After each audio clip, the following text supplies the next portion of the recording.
Our third L is the L for love. Now, love has a couple of different connotations.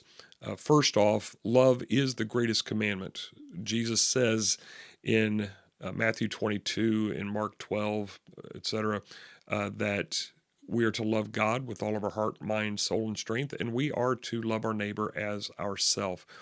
Now, that is a fascinating statement, and it is impossible for us to live perfectly, and yet Jesus did. So, a part of love is loving God, it is loving neighbor, and as we think back to our journey, loving God would be a part of worship, loving our neighbor would be a part of fellowship. But beyond that aspect of love, if we think about learning and living in conjunction with love, think about some of the things that you do. There are some things that you do that you really, we would say, love to do. Now, that love isn't the same as we might love our child or love a spouse or something like that, but we say, oh, I really love to do that. Well, before you could love to do that, you had to learn it. And after you learned it, you had to do it, so you had to live it. And there are some things that we might learn to love that at some point we didn't really appreciate.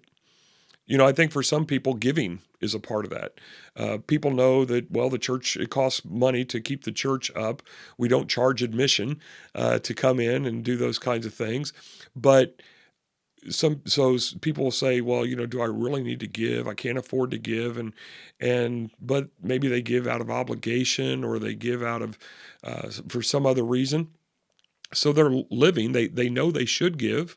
They've learned they're giving without any joy, but the Bible does say to give generously and to give joyfully.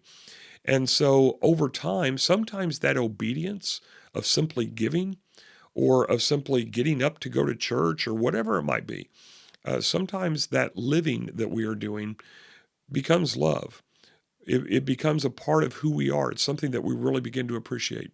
So obviously love, from a biblical perspective, from a church perspective, must be about loving God and loving others. But it also has a second idea that we can learn to live and we can begin to love what we are living over time. And so that's why the third of our L's in these L's to help us to fulfill our strategy is L for love.